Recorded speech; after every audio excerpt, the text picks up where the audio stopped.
Hello beloved souls, thank you for tuning into the Spiritual Podcasts channel.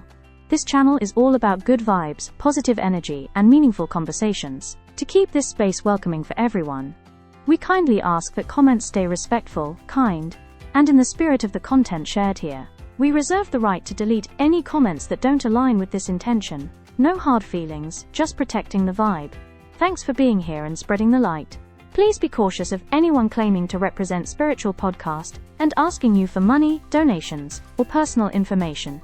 We will never ask you for money through comments, messages, or DMs. All official updates and content come only from this channel. If you see suspicious activity, please report it immediately. Stay safe and thank you for being part of our community. If you enjoy the video and its content, please like, subscribe, share, and comment. Please be kind to other viewers of the channel. The video is about to start. Imagine for a moment that your sudden bad mood, that inexplicable wave of exhaustion, or maybe even a really vivid, unsettling dream, wasn't just one of those days. What if these seemingly random things were, actually subtle symptoms of something bigger, something unseen? Like an unseen battle happening around us. Exactly. Today, we're diving into a realm that really challenges our everyday perceptions. We're exploring this idea of an invisible offensive that's supposedly unfolding right now. And what's really fascinating, I think, is how the source material we're looking at reframes these very common human experiences. How so? Well, it doesn't present them as, personal shortcomings or just stress. Instead, it talks about them as external energetic phenomena. Okay, external energetic phenomena. That requires a big shift in thinking, doesn't it? It really does. It demands a significant shift in understanding. It invites you, the listener, to look beyond the usual explanations for maybe feeling off and to consider a deeper spiritual context. And that is exactly the kind of deep dive we're embarking on today. Our focus is this really urgent message said to be relayed from Archangel Michael. Right, channeled through the EU Elizé Divina YouTube channel. Yeah, and it's about impending psychic attacks. Now, for listeners maybe less familiar, Archangel Michael is a huge figure in many spiritual traditions, seen as a powerful protector, right? A leader of angelic forces, a guide, bringing truth, courage, spiritual liberation. That's the general understanding, yes. So this message is framed as divine guidance about this invisible, energetic offensive. Our mission today really is to give you a comprehensive shortcut, to get you well informed about this. We're pulling out the most important nuggets so you can feel prepared, not panicked. And that's crucial. This isn't about inducing fear. Not at all. It's about empowerment, spiritual agility, maybe. Precisely. The core of this message isn't just a warning. It's actually a detailed guide. It provides extremely practical, actionable advice. Actionable is key. Definitely. It ensures you feel equipped and capable, not just to navigate these energetic challenges, but crucially, to transform them. Transform them? Into what? Into potent opportunities for profound spiritual growth, for accelerated evolution even. It really emphasizes that awareness, combined with specific actions, is your most powerful tool. Okay, let's jump right into the heart of this message then, because it has this undeniable sense of immediacy, urgency, really. It absolutely does. Archangel Michael delivers this striking prophecy stating really unequivocally that within less than 48 hours, waves of these psychic attacks are set to begin. Less than 48 hours. That's incredibly specific. It is. It's not some vague, distant thing. It's presented as immediate, relevant right now for you, the listener. Like a cosmic countdown has already started. What does that immediacy tell us? Well, that sense of urgency is paramount. The source emphasizes these attacks are coming from, and this is a direct quote, forces that do not wish for the ascension of humanity. Okay, ascension of humanity. What does that mean in this context? In this context, ascension refers to a profound spiritual evolution, a really significant leap in consciousness and vibrational frequency for individuals and for the planet itself. So these forces are actively opposing that progress. That's the idea. They represent direct opposition to humanity moving towards a higher state of being. Archangel Michael's words are quite vivid. He says, as the dawn precedes the sun, there's a movement of darkness that will try to cast shadows over your minds and hearts in the coming days. Wow, cast shadows over your minds and hearts. That's powerful imagery. It really sets the stage, doesn't it? It suggests something that's not just theoretical, but it's already beginning to unfold right now in the energetic field around us, affecting us collectively and individually.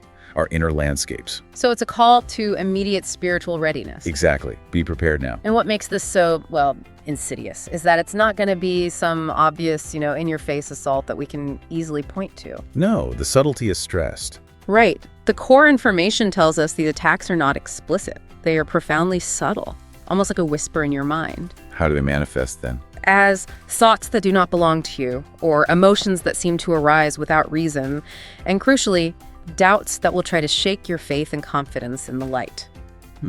So it's internal. Thoughts, emotions, doubts. Yeah.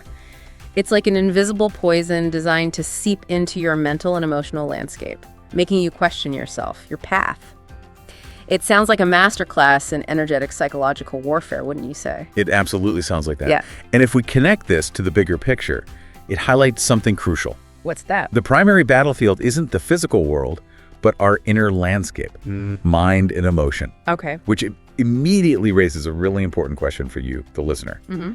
How do you effectively tell the difference? How do you discern between your own authentic inner stuff and these external influences that are deliberately disguised? That's the million-dollar question, isn't it? It is. And the source explains why subtlety is the strategy for these forces of non-light. If the attacks were obvious, explicit, they'd be much easier to spot and repel, right? Makes sense.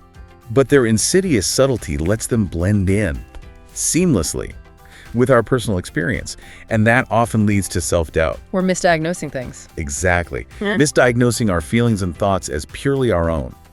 You might find yourself thinking, why am I suddenly so exhausted? Or why am I so irritated today?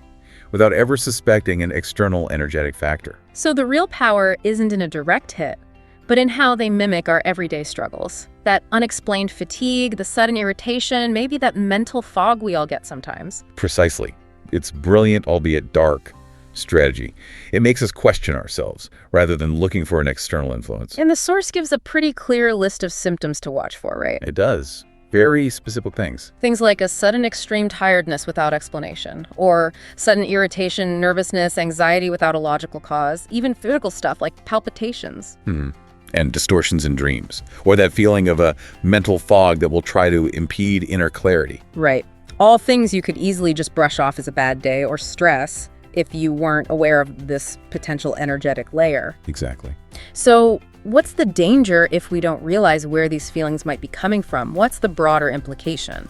The broader implication for you listening is the risk of internalizing these external influences, thinking they are you, that they're personal failings. Oh, I see. If you attribute a sudden wave of sadness or anger entirely to your own personality or circumstances, you become vulnerable. You might feel isolated, inadequate, even spiritually weak. And that misdiagnosis is what these forces want. That's precisely what the forces of non-light exploit, according to the source. By blending into your inner world, they sow those seeds of self-doubt. That leads to a diminished sense of personal power and makes you more susceptible to further negative infiltration. Which is why awareness and discernment are step one. Absolutely, the first line of defense. Recognizing what's yours and what's not. That makes perfect sense. And the ultimate goal behind all this subtlety, it seems, is really strategic. It goes beyond just making individuals feel bad. It's like a cosmic divide and conquer. How so? The source says the attacks aim to create fissures in the collective energetic field of the awakened. The primary target isn't the physical body, but the mind and heart. Okay. And why the mind and heart specifically? Because, as Archangel Michael explains, if they manage to weaken your confidence, they create breaches through which dense energies infiltrate. It's not just about making you feel bad, it's about systematically weakening the whole collective. This analysis really reveals the strategic importance of this psychological and energetic warfare. The ultimate goal, as the source outlines it, is to divide, isolate, and disperse. Divide, isolate, disperse. Wow. Making each light worker doubt the other, feed judgments, and feel alone in this battle. Okay, term check. Light workers. Generally understood as those individuals who consciously commit to embodying and spreading light, love, spiritual truth here on Earth.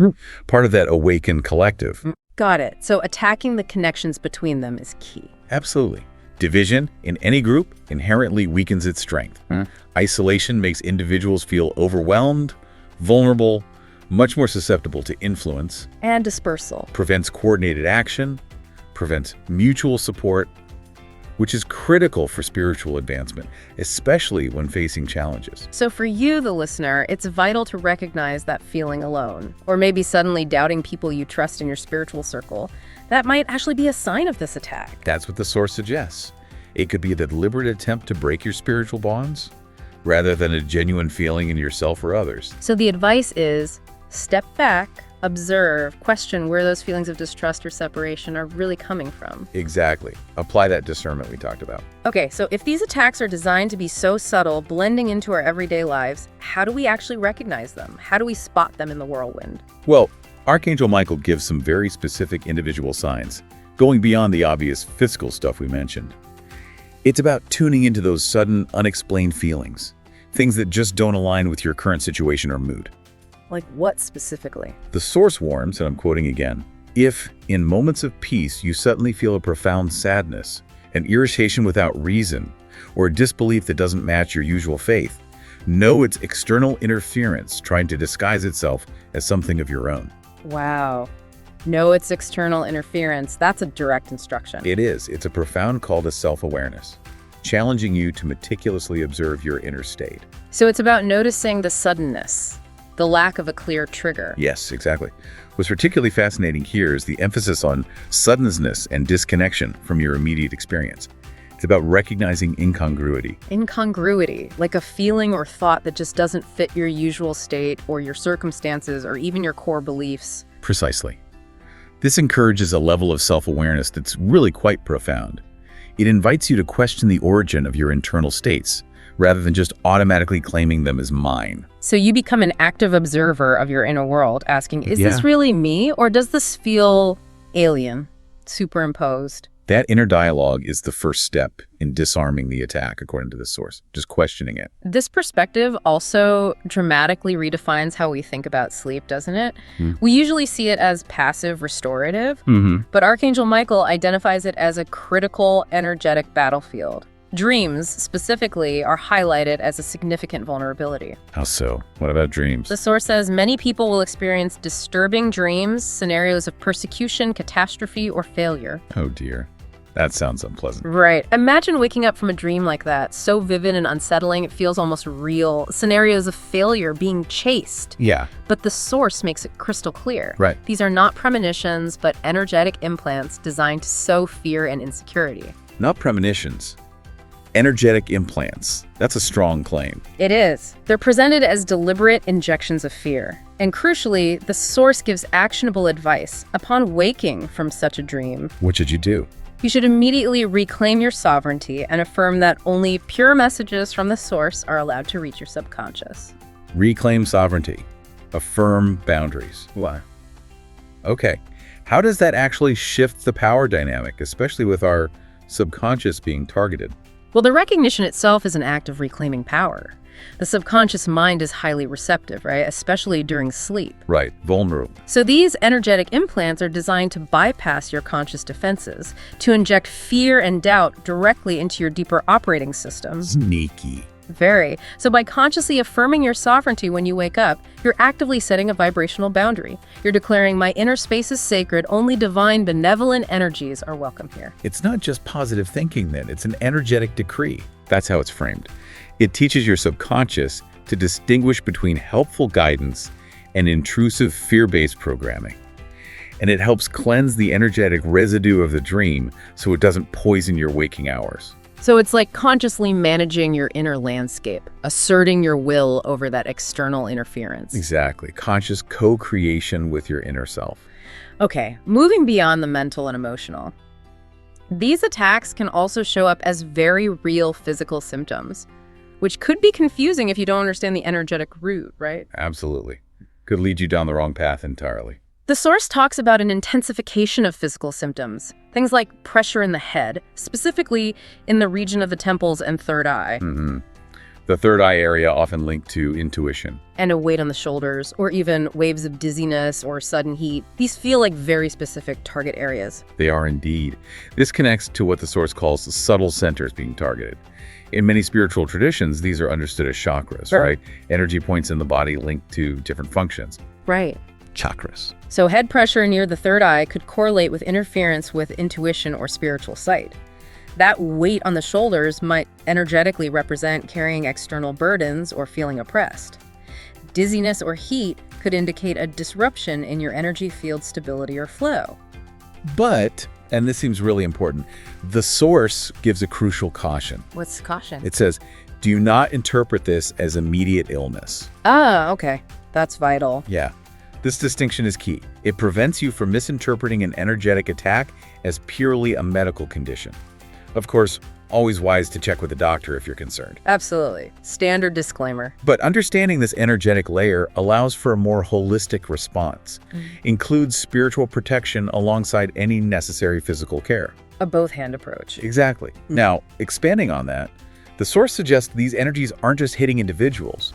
They can collectively shift the whole energetic atmosphere around us. So it's not just you feeling weird. Right. It could be the whole energetic vibe shifting. The source describes several collective and environmental signs. Like, you might notice an increase of tensions and disagreements in small groups. Where? Like families, friends? Yeah, families, friendships, even light worker circles. Trivial discussions arising out of nowhere. And the stated goal, to divide, to weaken. Like static in the air affecting everyone? Kind of. Think about how a room feels after a really nasty argument, that heavy, uncomfortable vibe. Now imagine that on a larger, more pervasive scale, subtly messing with groups. That really broadens the scope beyond just personal feelings. It highlights how interconnected our energy fields are, what other collective signs are mentioned. Widespread collective sleep disturbances. Things like sudden insomnia, sudden awakenings in the middle of the night, a feeling of oppression in the chest, or dreams of persecution affecting many people at the same time. Wow. So if you and your friends are all suddenly sleeping badly. It might not be coincidence, according to this. Also, abrupt oscillation of the collective emotional field, like dramatic mood swings in the general energy around you, from calm to chaos, hope to discouragement, without any obvious external reason. Like an energetic weather system blowing through. Yeah. A widespread energetic blanket being cast, designed to disrupt collective harmony and peace. It gets even more synchronized and, frankly, unsettling. How so? We're told to watch for uncommon physical symptoms that appear collectively. Collectively, like multiple people feeling the same thing. Exactly. Headaches in specific regions, pressure on temples, weight on shoulders, or sudden nausea manifesting in many of you almost at the same time. Okay, that makes it unmistakably clear these aren't just isolated incidents. It points towards a coordinated energetic wave hitting a whole group. This raises a really important question for you, the listener, to consider. How can we get better attuned to these collective energetic shifts in our homes, our workplaces, our communities? Why is that important? Because recognizing these patterns allows for a more informed, conscious response. Instead of just reacting emotionally, or maybe blaming the people around you for the weird vibe. Right, you realize it might be a shared energetic influence. Exactly, and that understanding changes everything. It underscores the shared experience and the need for collective awareness and support. And there's another tactic mentioned, distractions. Distractions themselves are highlighted as a primary form of attack. Distractions how? The source says distractions will also be a form of attack. Increase of contradictory information, manipulated news, trivial discussions that try to capture your attention and divert you from your inner mission. That sounds incredibly relevant to today's world. The constant barrage of information, misinformation. Totally. Why is this tactic of distraction so potent in weakening us spiritually, according to the source? It's potent because it pulls our focus away from our internal compass, our spiritual center. When our attention gets fragmented by conflicting info or drawn into pointless argument, energy gets scattered too. Our energetic field becomes dispersed, exactly. And in that state of dispersion, we're less grounded, less able to access our intuition, more susceptible to lower vibrational influences. So it's a deliberate strategy to stop us from connecting with our purpose? And from taking the actions needed for our spiritual growth. Yeah. Keeps us stuck in the noise. Is there advice on how to handle that? Yes. Very direct and actionable advice. Recognize whenever you feel you are being dragged into dispersion, interrupt, breathe deeply, and return to the center of the heart. Interrupt, breathe, return to center. That simple practice of conscious disengagement and recentering becomes a vital shield against these informational and energetic assaults. It's about reclaiming your focus. Okay, so we've covered what to look for, the subtle signs, the collective shifts, the distractions.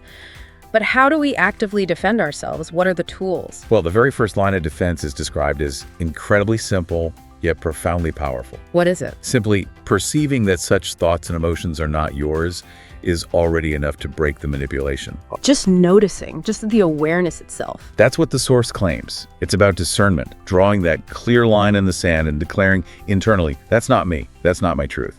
That concept of discernment as the absolute first defense is crucial, isn't it?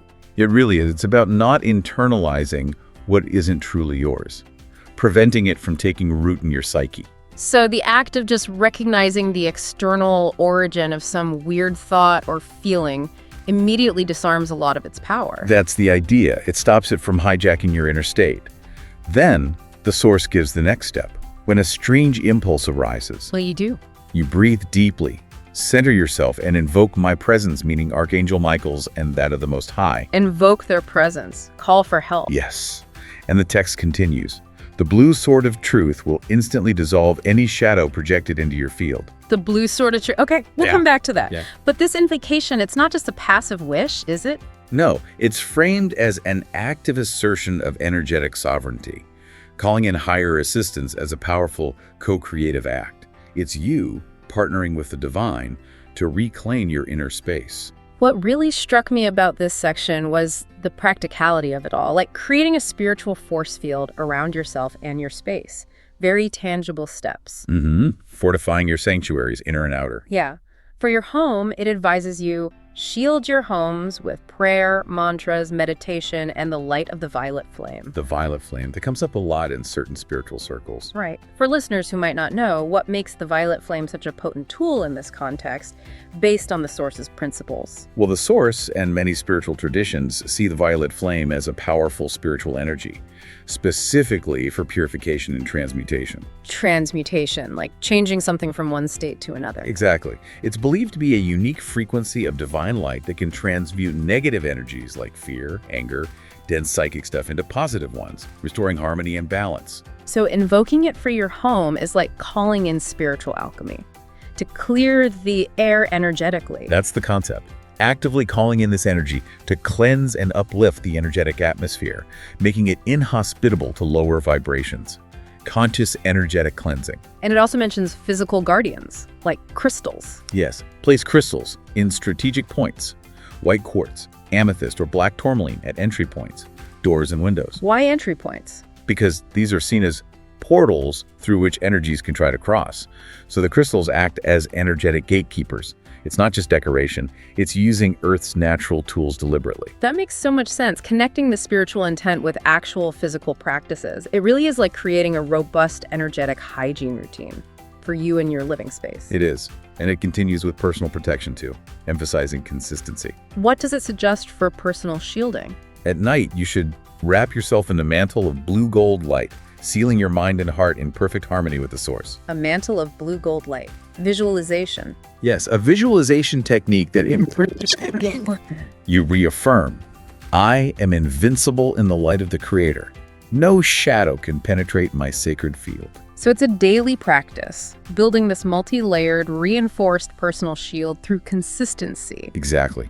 This daily practice is a powerful affirmation. It consistently reinforces your connection to the divine source, actively asserting your invincibility in the light.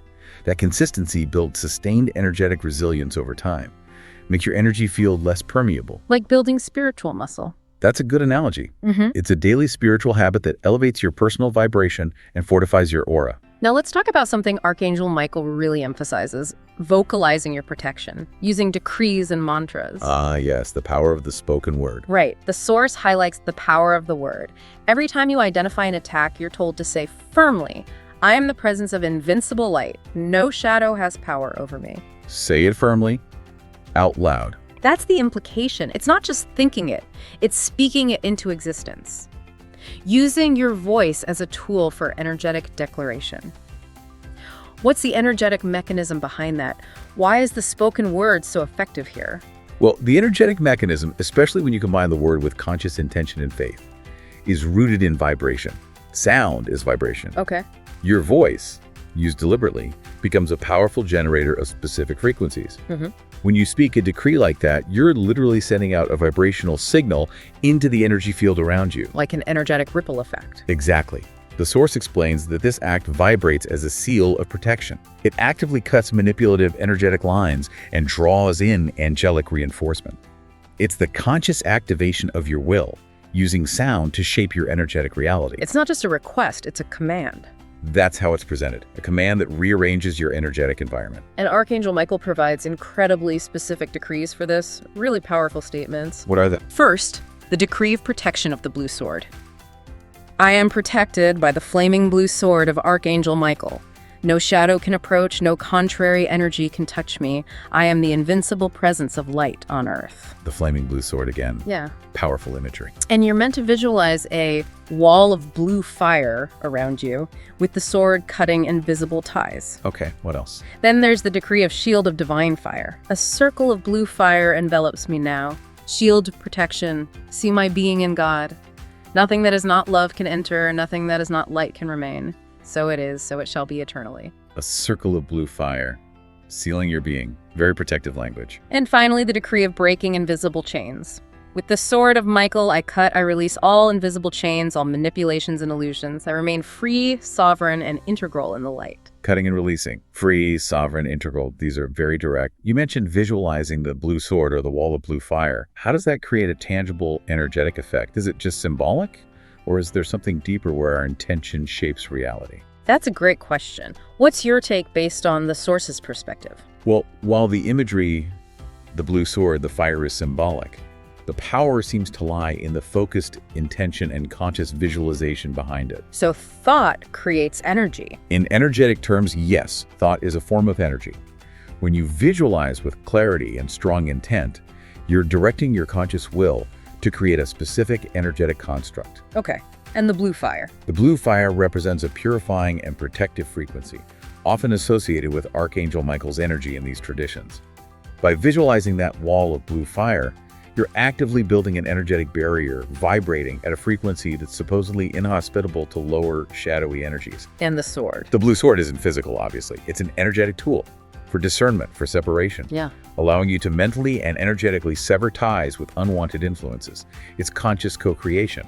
Your focused mind, coupled with divine energy, actively shapes and protects your energetic field. Which makes these practices incredibly potent, far beyond just reciting words. That's the implication. Beyond these big decrees, there are also shorter, continuous mantras suggested, things you can repeat throughout the day. Yes, for maintaining that unwavering vibration. Short, easy to weave into your day. Like Michael, invoking Archangel Michael's presence. And affirmations like, I am light, I am love, I am protection, to affirm your sovereignty. There's also K2, Enai, EBAI, described as a sacred invocation. Yes, said to help ground and activate higher frequencies. Yeah. And O Sacred Earth, which apparently seals your field in divine vibration, connecting you to the planet's protective energies. But again, it's not just chanting words mindlessly, right? No, absolutely not. The source is very clear.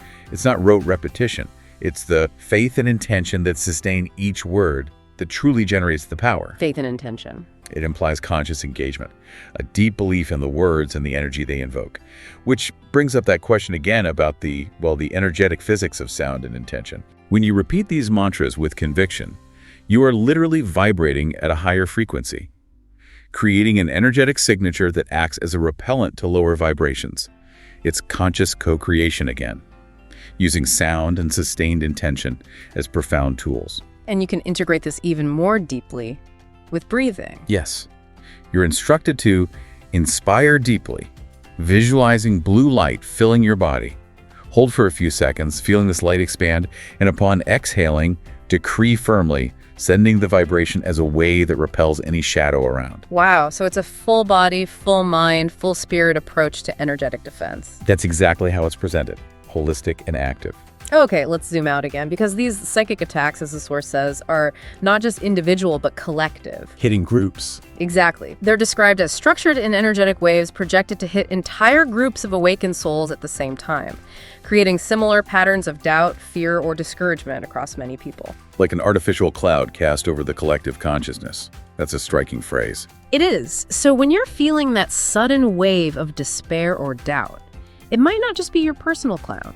It could be a whole storm trying to roll over everyone tuned into that frequency, so to speak. What are the broader implications of seeing them as collective assaults? Well, connecting it to the bigger picture, it really underscores the strategic nature again. The aim isn't just to disrupt individuals, it's to fragment the networks of light. Those communities of light workers we mentioned. Yeah. The conscious, interconnected community that the Source says is essential for humanity's ascension. A fragmented collective is way easier to influence and control than a unified one, right? Makes sense. Divide and conquer again. So a collective response isn't just nice.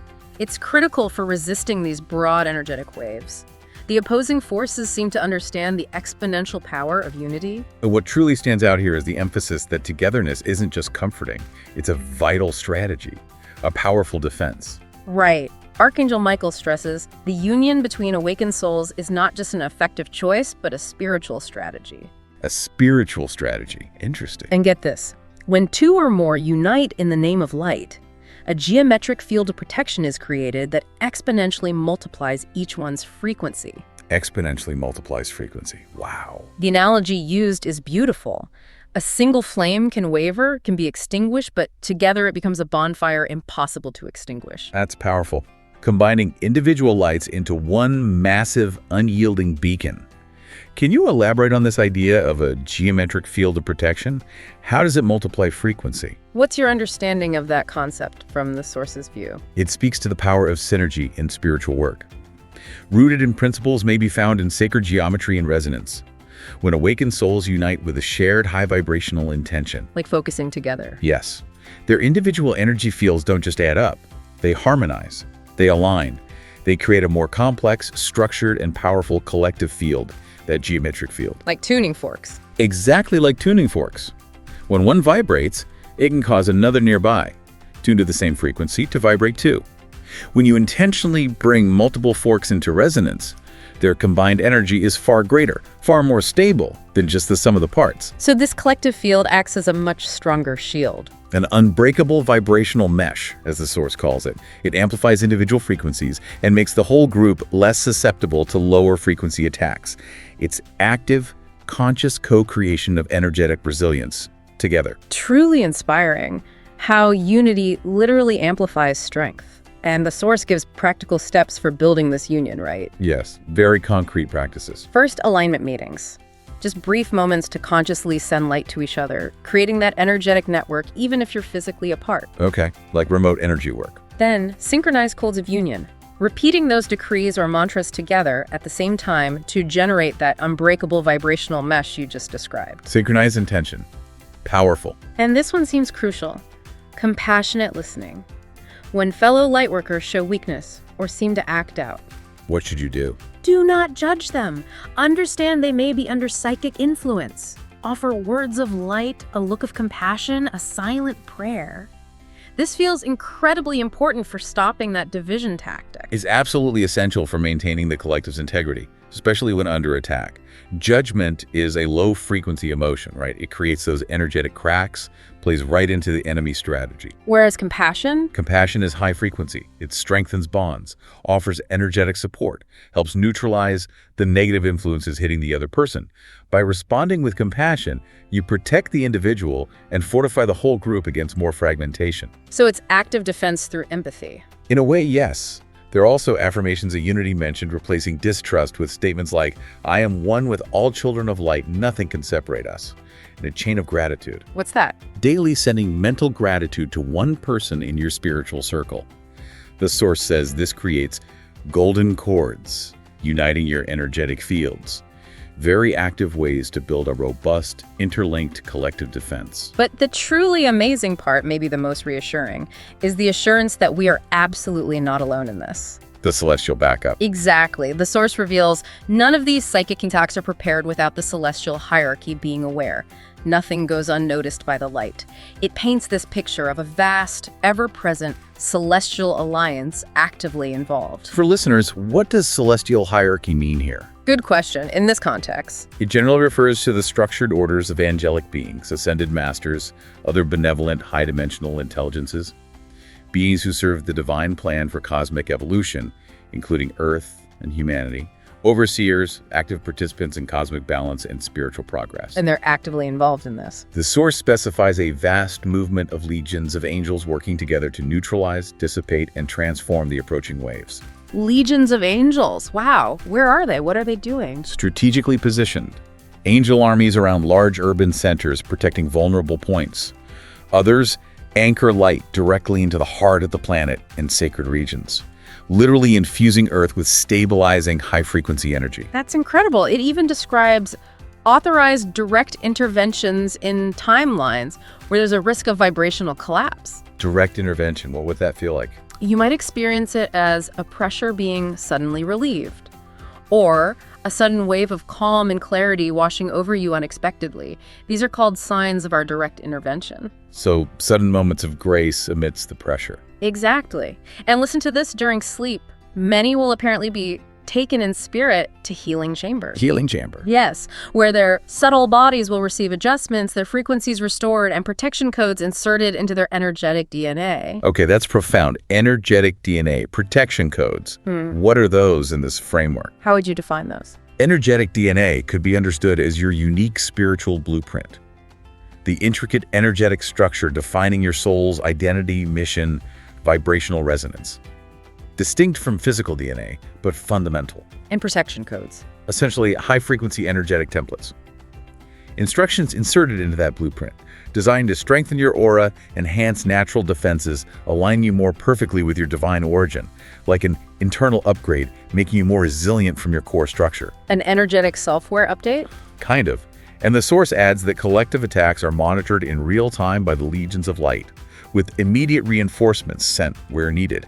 And globally. What happens globally? The celestial hierarchy creates grades of protection around the planet as if they were crystalline shields that prevent the penetration of destructive frequencies on a large scale. Monumental stuff. So how do we spot these helpers, these interventions? Are there signs? Yes, the source mentions tangible signs for us. Things like white feathers in unexpected places, blue lights twinkling in your homes, synchronicities that confirm the angelic presence. Little winks from the universe. Described as reminders that you are not alone. Visible cues in our 3D reality that these unseen forces of light are constantly working. And this is crucial, it's not passive, is it? We have a role. Absolutely vital. The co-creation principle, Archangel Michael emphasizes, it is vital to understand we can neutralize a large part of the interferences, but we cannot act in place of your choice. We have to choose. You need to consciously authorize and sustain this protection. When you invoke the light, when you call upon the angels, you create bridges that allow our intervention on a larger scale. So our actions, our invocations, build the bridge for them to help more effectively. Exactly. Which raises that important question for you, listening. What does authorizing and sustaining protection truly mean in practice? It implies active participation, a conscious choice to align with and amplify that celestial assistance, not just passively waiting for rescue. So our intention, our decrees, our daily practices, they aren't just rituals, they're vital acts of co-creation. Empowering divine intervention in your life and in the collective. That's the message. All right, let's look at the timeline. The expected progression of this energetic offensive. We get that clear warning. In less than 48 hours, the first waves will begin. What will that initial impact feel like? And how does the celestial response coincide? The source says many will feel a weight in the air, a sudden restlessness, maybe those head pains or palpitations without any apparent cause. Like an invisible cloak of shadow trying to cover mental clarity, making focus hard. Yes.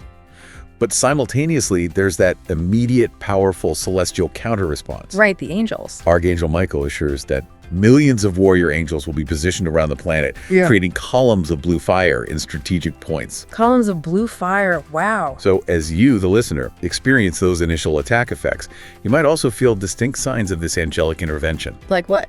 Sudden shivers, flashes of blue light in the corner of your eyes, or even a sudden warmth in your heart. So it's a dual experience, attack and divine support happening at the same time. That seems characteristic of this initial phase, a constant reminder. You're not facing this alone. Then the source details 3 distinct stages. A cycle through the storm. Stage 1 is shock, the first 2 days. What happens during the shock phase? The forces will test the collective's resistance. You might feel a heavier atmosphere, your mind struggling to remain clear, like an initial energetic punch designed to disorient. Okay, the initial test. Then what?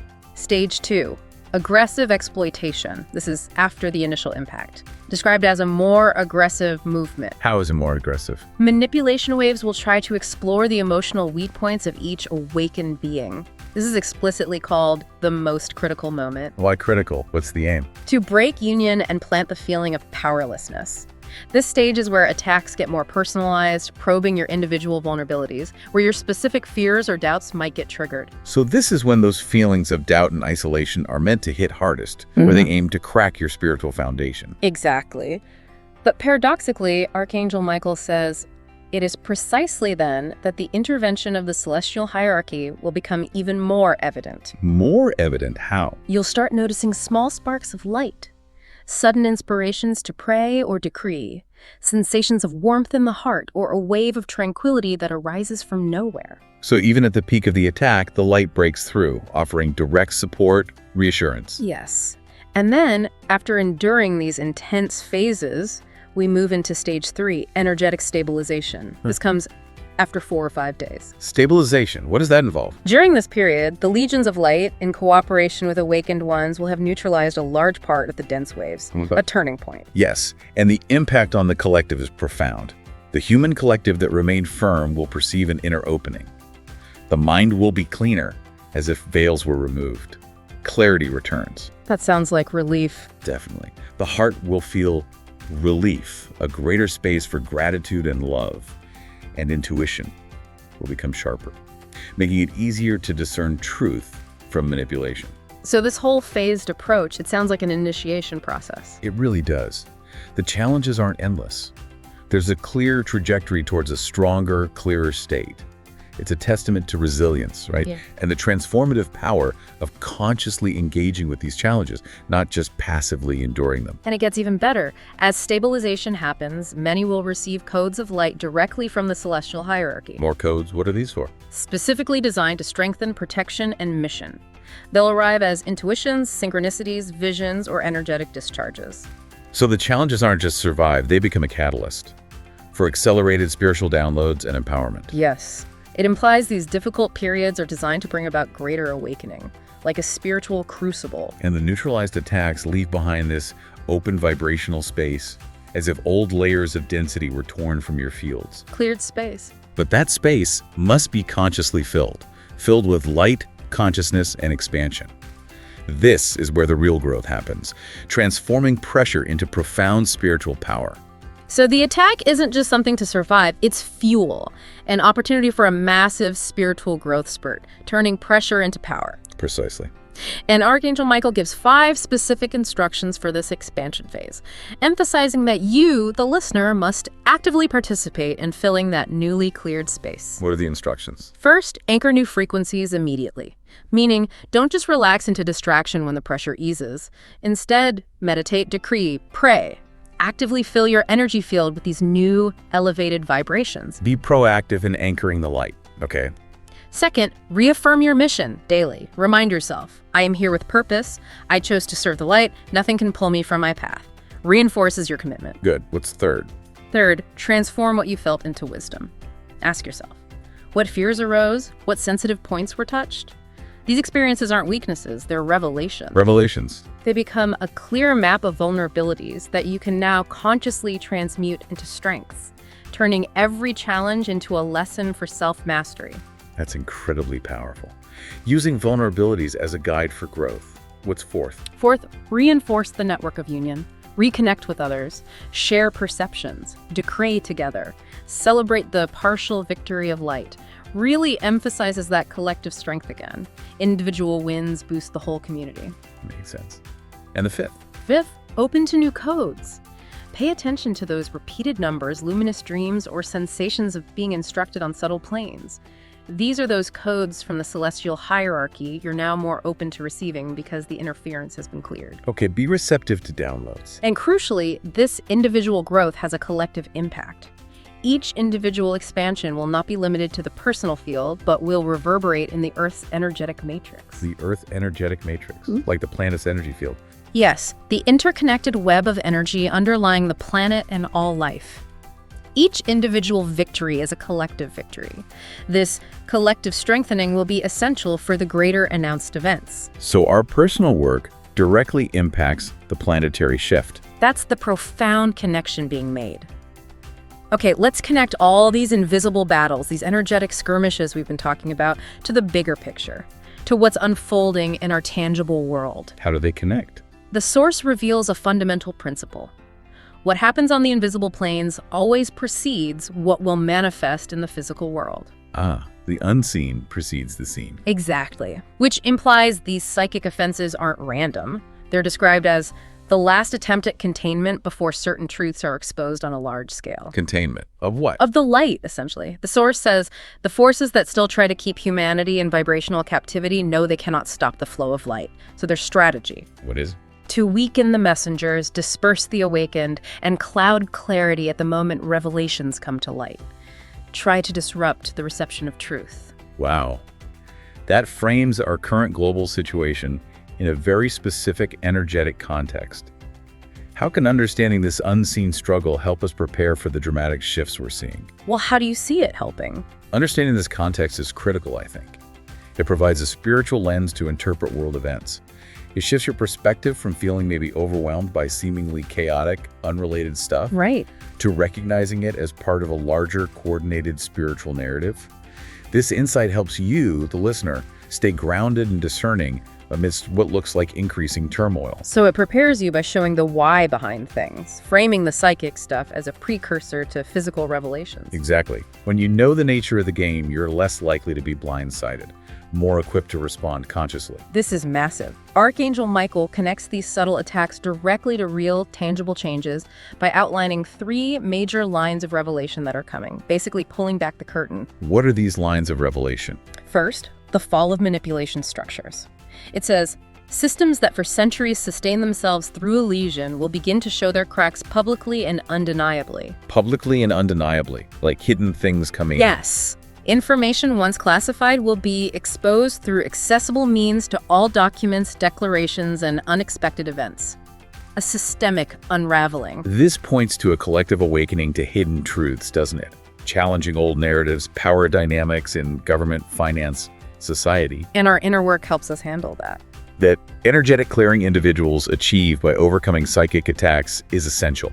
It prepares you to receive and process these potentially shocking revelations with more clarity, less emotional reaction. It's about dismantling old paradigms. Okay, what's the second line of revelation? Second, the manifestation of cosmic truth. The Source states, it will not be long before signs from space become so evident that they can no longer be denied. Science from space, meaning? Meaning humanity will begin to accept that it is not alone in the universe. Described as a watershed moment, a point of no return. That would be huge. A shock for some, confirmation for others. The emphasis on undeniable signs indicates a coming paradigm shift in our collective understanding of our place in the cosmos. Your spiritual stability as lightworkers will be crucial then. Anchors of calm for those grappling with this. Moving beyond just an Earth-centric view. To embrace a much grander cosmic reality. And the third major line? Third, the activation of divine justice on Earth. This involves moments when mass arrests, falls of authorities, and ruptures in power systems will be reported in sequence. Wow. Mass arrests, falls of authorities. Described as the necessary cleansing for new structures of truth and transparency to rise. It's like the universe is pulling back the curtain on everything hidden truths, cosmic shifts, and rebalancing earthly justice. That sounds potentially chaotic. It might appear so, but the Source assures this movement, though perhaps turbulent, aligns with a higher divine plan for purification, a profound systemic overhaul, where transparency, integrity, truth become the foundations for new structures. So understanding the context helps reframe seeming chaos as necessary cleansing, laying groundwork for a better future. That's the perspective offered, purification and renewal. So given all these huge impending revelations, hidden truths, cosmic contact, global cleansing, what's our role as light workers, as awakened individuals? The Source emphasizes, each of you will be called to position yourselves as a living lighthouse of stability and clarity. A living lighthouse. I like that. And it adds, you already carry within you everything you need to guide others amidst the apparent chaos. That's incredibly empowering, isn't it? Our internal work has massive external impact. It really is empowering. Yeah. What are the practical actions we should take during these revelations? Very practical stuff. First, maintain serenity. How? Breathe deeply, silence and radiate confidence, showing through your calm presence that nothing is out of divine control. Your calm becomes a balm. Okay, hold the center. What else? Second, be living examples. Keep up your spiritual practices publicly and privately. Your equilibrium will be a powerful testament, a source of comfort for those struggling. Walk the talk. Makes sense. Third, offer compassionate guidance. Use simplicity. Avoid complex jargon. Focus on speaking of love, hope, transformation. Be accessible, heart-centered, not dogmatic. Keep it simple and loving. Good advice. Any more practical tips?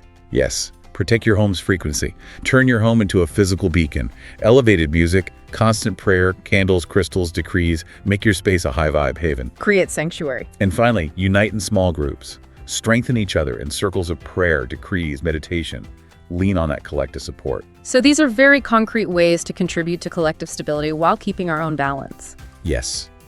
It encourages a shift from just passively consuming news to actively embodying a steady presence. Your personal vibration, your inner peace, becomes a powerful force for stability and clarity. Yeah. Radiating outwards. That's being a living lighthouse. And as these big collective events unfold, we'll also experience significant personal shifts, activations. Yes, the source mentions several personal reflections. A profound heart expansion, like a wave of warmth and expansion. A deep inner knowing, I knew this moment would come. Confirmation. What else? Mental clarity. Sudden clarity where confusion just dissolves, veils falling, revealing inner and outer truths. Like a cognitive reset. Nice. Physical stuff, too. Definitely. Physical activation. Described as waves of energy running through the spine, constant shivers, or even electrical discharges. This is linked to the activation of your light body. Our light body, our higher dimensional self. Yes, your divine vehicle of consciousness becoming more active. And soul glimpses. Glimpses of what? Glimpses of your true cosmic origin. Lucid dreams, maybe memories of other lives. A profound sense of not belonging to the old 3D reality, that limited, material-focused paradigm. Wow. Deep stuff. And finally, as all this happens, there will be strengthened connections. Lightworkers will feel united at a distance, forming an unbreakable conscious network. a profoundly transformative and unifying experience then. On every level, individual and collective. That's certainly the picture painted. #outro. We've really gone on an extraordinary journey today, haven't we? Delving into Archangel Michael's urgent message for these times. It's been a lot to unpack. We've explored the subtle yet profound nature of these psychic attacks, learned how to decode the signs, discovered powerful strategies, individual and collective, for protection, transformation, and growth. And connected these invisible battles to the grand, visible revelations unfolding around us. Underscoring our crucial role, your crucial role as the listener, as living lighthouses in this planetary awakening. You are far from powerless. You are equipped. Indeed, the message from Archangel Michael is a clear, unequivocal call to action, to empowerment. It reiterates that you are a crucial part of this larger movement. You possess the tools, the inner wisdom to not just navigate this, but to thrive through it. And the message ends with these powerful, resolute words. The time of trials is over. The time for action has arrived. In less than 48 hours, the invisible waves will begin, and soon after, the visible events will follow. A clear timeline. And it assures each of us. Each awakened heart is now an unshakable pillar of light's victory. You are the wall, you are the torch, you are the living proof that victory already belongs to the light. It's about moving forward with courage, clarity, and activated heart. Which leaves us with that important question for you, the listener, to consider as you step forward. What unique light can you bring to the world? What specific contribution can you make as these profound shifts unfold, knowing you are part of an unstoppable tide of awakening and a vast celestial alliance? Thank you so much for tuning in. I appreciate your time, and I look forward to sharing more with you soon. Until next time, take care and have a wonderful and blessed day.